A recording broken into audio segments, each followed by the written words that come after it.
адамдар сунушташыбыз керек экен да, негизичи айыл жергесинде. Жанданып келаткан кооперативтерге деп ушундай жобо иштеп жүрүп. Ну это уже от вас бирок суть мындайда основан бир эле нерсени түшүнө алат. Рыночная экономия эмне? Равная конкуренция дейт. Вот он рынок, вот он вы. Заходите, кантип ошол жактан таап аласыңар. Кандай мыйзамдарды колдонасыңар, кандай активность кыласыңар, все от вас зависит. А так, кайсы жерге бурулба, все есть в принципе. Тяжело сказать, Кыргызстанда жумуш жок демечи, Кыргызстанда жумуш жок эмес, Кыргызстанда кадр жок. Действительно, ошол жумушту өркүндөтчү киши жок. Акча, ресурс вот так, но кылчу киши жок. Сиздерде бактар молодежь көрүп атпайбы? Кээ бир аялдар бар, кечирип койгула, 70-тин ар жакта кишилер менен ошо кооператив түзүүгө туура келет, анткени балдар пашут где-то работает. Ресурс жок. Но и то ошолор кылып атат. И ошондо какой-то результатка жеткенде производствоно балдар келгенде өктөйсүң да. Им они тоже понимают, что надо передавать. То есть рынок ачык, жол ачык, все делает, никто тоскоолдук кылбай эле. Важно соответствовать этим критериям отбора. То есть, например, банктын ресурсу, банк силердин ресурсуна соответствующий критерий. Гранттарды алса болот да, кооператив турабы? Пожалуйста, рынок свободен. Толтура организациядан көп нерсе жок Кыргызстанда. Биринчи түзүлүп иш башташ керек. Жок, көп идеялар бар.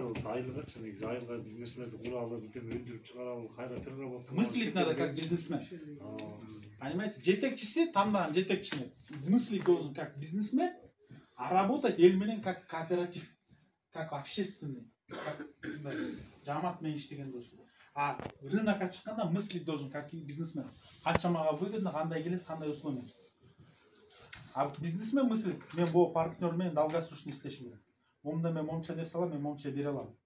Ошол убакта мен момча пайда киргизе алам. Вот такие, видите, опять кадры. Менеджерские обучениялар жок калды. Союзда алгандар бар болчу.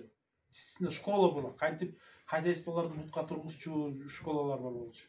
Эми ал жок. Каждый своим путем, логическим путем ошондой школаны өтүп атабыз.